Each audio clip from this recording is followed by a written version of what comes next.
a legião demoníaca. Subtópico 1, uma legião. Subtópico 2, expulsar e não dialogar. Subtópico 3, a presença de Jesus. Subtópico 1, então, uma legião. Jesus perguntou como o espírito imundo se chamava, ao que ele respondeu: legião é o meu nome, porque somos muitos. Então, versículo 9. Uma legião romana era constituída por 6.000 soldados. Ainda que o número de demônios não seja exato, ou que legião seja uma identidade, eles eram muitos. Eles são numerosos e poderosos, organizados e batalham sobre uma mesma bandeira, a de Satanás. Então Jesus perguntou ao endemoniado gadareno qual era o nome daquele demônio, outros demônios que estavam ali. Jesus, é claro que Jesus teve o discernimento de saber que eram os demônios. Então, ele respondeu: legião, porque somos muitos. Legião, na verdade, não é um nome, né? É uma indicação de número de demônios. Então, eles se identificaram com uma legião de demônios. Porque na Bíblia nós vamos ver nome de demônio só de dois, né? Nós vamos ver Satanás, que é o líder deles, e do Apolion, que aparece lá em Apocalipse, né? O anjo do abismo. Só esses dois que nós vamos ver o nome deles registrado na Bíblia. E, na maioria das vezes, eles são chamados aí pelo número deles, como agora a legião, ou então pela ação deles na vida da pessoa. Por exemplo, espírito surdo e mudo, né? Espírito de enfermidade, espírito de câncer. Então, assim, você pode chamar o demônio de espírito daquilo que ele está causando na pessoa. Muito comum a gente falar espírito de epilepsia, né? Então, aquilo que o demônio está causando na pessoa, nós vamos chamar o demônio daquele nome, né? Espírito de loucura e tal. Então, você pode fazer isso quando for expulsar o demônio, não tem problema nenhum.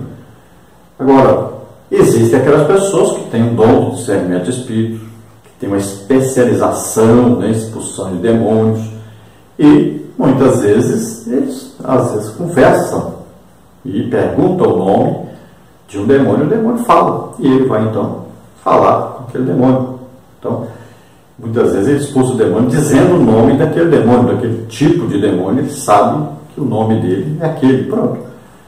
Muita gente ignora isso, mas são pessoas, essas pessoas são pessoas especiais, são pessoas que têm um dom de discernimento de espíritos. Não são especiais porque são melhores que ninguém, mas são especiais porque receberam o dom do Espírito Santo, o que quase ninguém hoje recebe. Porque ninguém quer passar horas e horas e horas orando, ninguém quer passar dias e dias jejuando, ninguém quer passar dias e dias estudando a palavra de Deus. E ninguém quer deixar de ganhar muito dinheiro, enricar, né, para poder aí não ganhar nada e se dedicar à obra de Deus. Por isso os dons desapareceram. Então está bem claro que o demônio disse: nós somos legião porque somos muitos. Está bem explicado, legião porque somos muitos. Então não é um nome dado a um demônio, mas um nome dado a uma quantidade de demônios. Eu creio que Jesus estava querendo mostrar aos seus discípulos, e a nós também, que não só uma possessão é por um demônio, mas pode ser por muitos demônios, como no caso do gadareno aqui, que pode ser 6.000 demônios. Subtópico 2, expulsar e não dialogar. Alguns procuram estabelecer diálogo com os demônios porque Jesus perguntou ao espírito imundo qual era o seu nome. Isso é visto com frequência nos movimentos neopentecostais pela mídia televisiva. Expulsar os demônios, Mateus 10:8. Esta é uma ordem que recebemos do Senhor e não de manter diálogo com eles. O diabo é o pai da mentira, João 8,44. Ninguém deve acreditar nem ficar impressionado com as declarações dos demônios, porque eles são mentirosos. Isso ocorreu porque o demônio era obrigado a confessar publicamente quem era o responsável pela miséria do gadareno. Nós sabemos que muitos usam isso, né, para fazer aí um teatro, né, principalmente nos programas de televisão, para atrair pessoas ficam admiradas, né. Também, muitas vezes, nós vemos ali que é pura mentira, né? É só mentira, mentira, mentira, mentira. Os demônios são especialistas nisso. O diabo é o pai da mentira. Agora, nós podemos ver muitas vezes que quando um demônio fala, ele vai dizer alguma coisa que fez com que ele entrasse naquela pessoa e ficasse ali naquela pessoa e conseguisse dominar aquela pessoa. E isso é importante. Quando se fazia mais isso, expulsava os demônios diziam por que entrou na pessoa, mais pessoas ficavam de sobreaviso, mais pessoas deixavam de pecar, mais pessoas se convertiam ao Evangelho. Nós vamos ver na Bíblia que é importante isso, a expulsão de demônios, né? E esse falar do demônio, muitas vezes, pode, por exemplo, revelar que um líder de igreja está em adultério. Muitas vezes pode revelar que alguém numa secretaria de igreja está roubando o dinheiro da igreja. Muitas vezes pode revelar que alguém está em pecado. Também tem o lado bom, você expulsar o demônio, se for preciso e tiver a oportunidade de perguntar por que ele está naquela pessoa, porque ele conseguiu possessão sobre aquela pessoa, é importante para ganhar almas, importantíssimo. É importante para fazer a igreja se santificar mais, é importante. Agora não como teatro, né?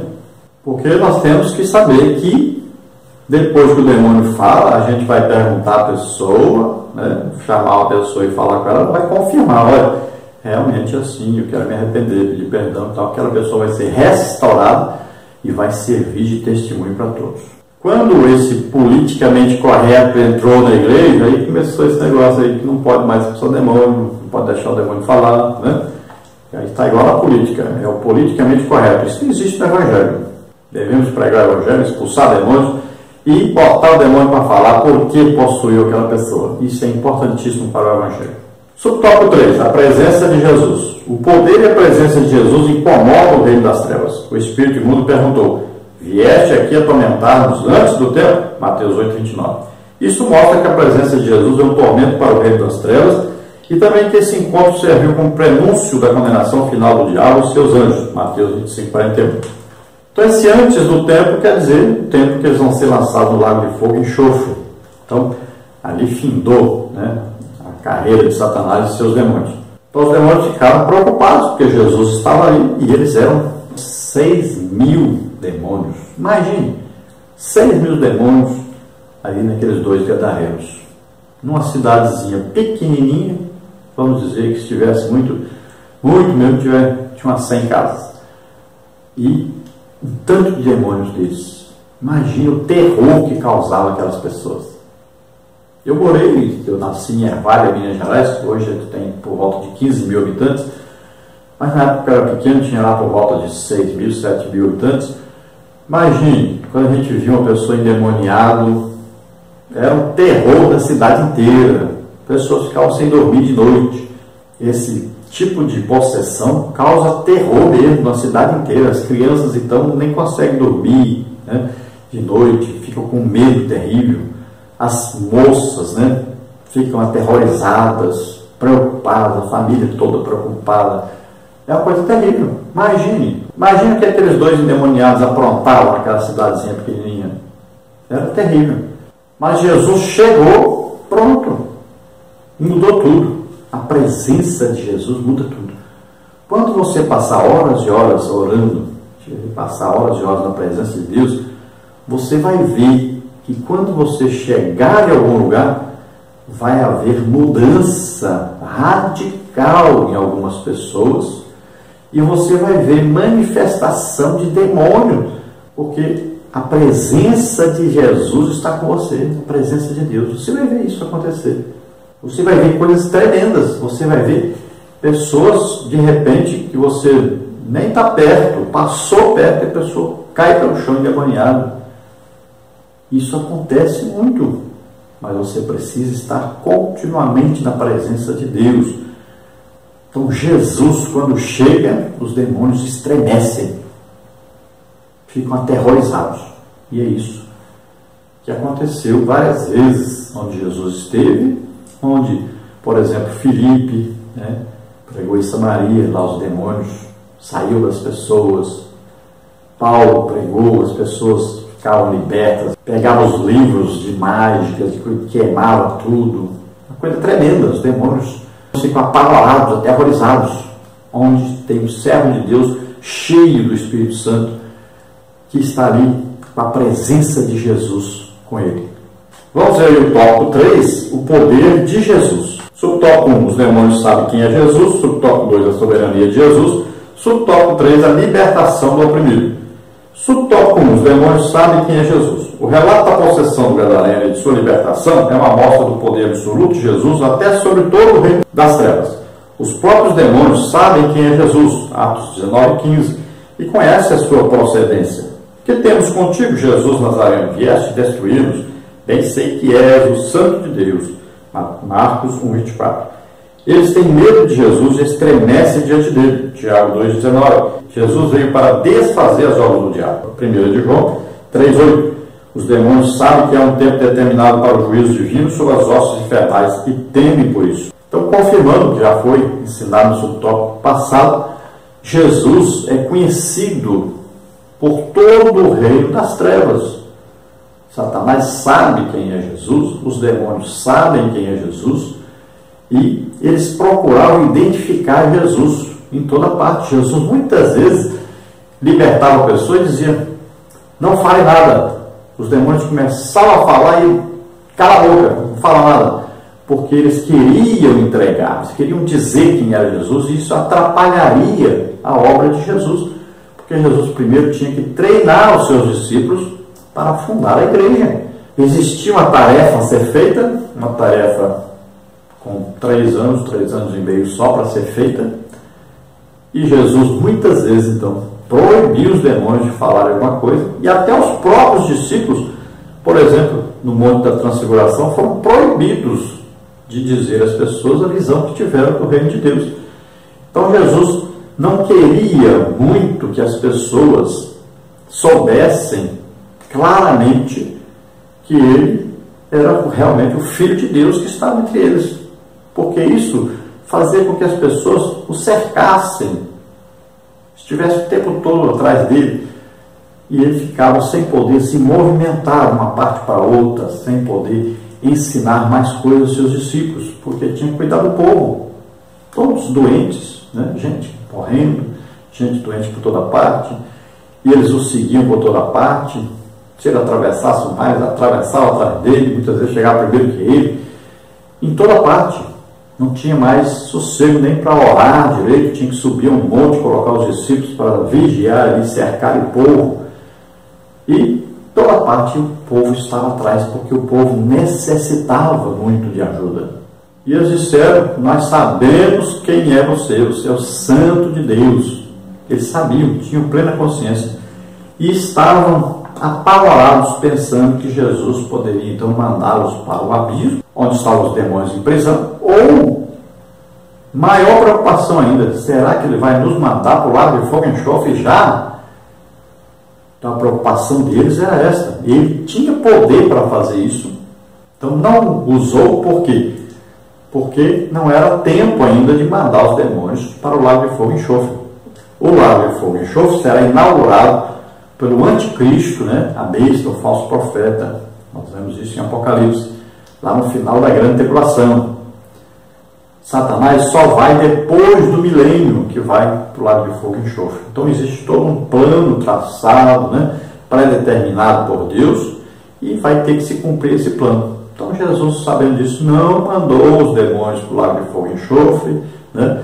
Não mandou para ficar junto com aqueles espíritos em prisão, porque eles vão ser soltos durante a grande tribulação, e tem uma tarefa especial para eles, mas permitiu que eles entrassem nos porcos, já que os porcos eram proibidos pela palavra de Deus, as pessoas comerem os porcos, né?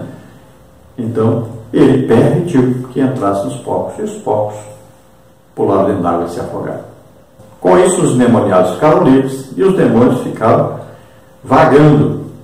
Agora, as pessoas ali de Gadara e região sabiam que, se permanecessem em pecado, poderiam também ficar endemoniados, e agora eles teriam que consertar suas vidas.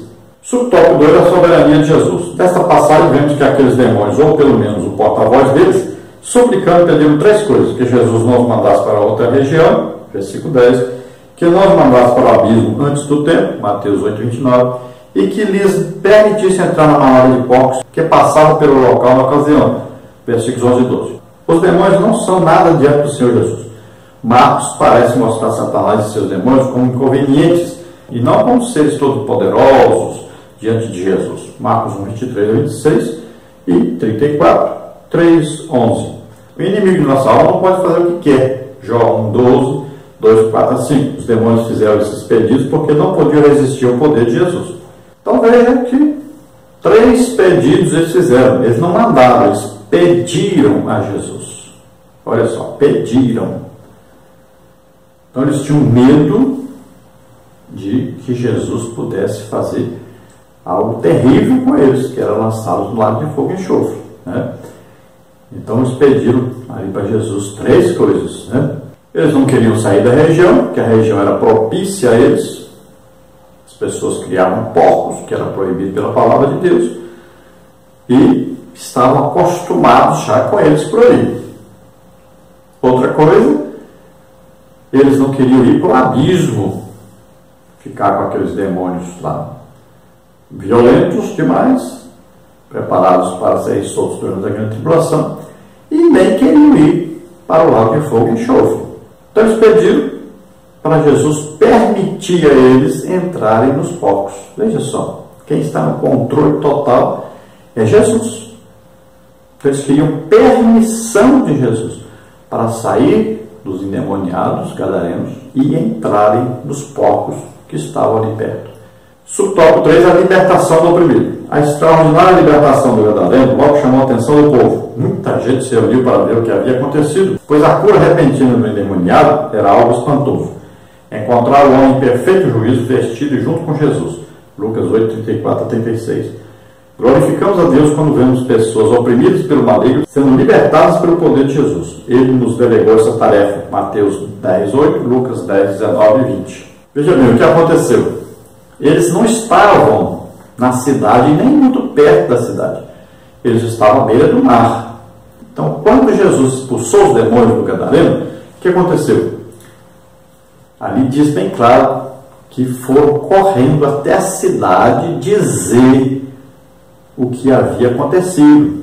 Aí então, todas as pessoas da cidade, sabendo disso, foram até onde Jesus estava.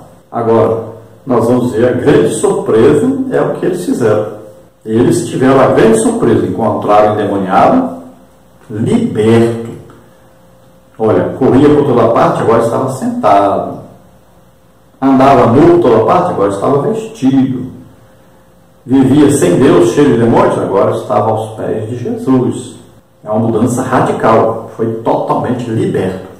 Glória a Deus pela libertação das pessoas. Nós devemos sempre expulsar os demônios das pessoas.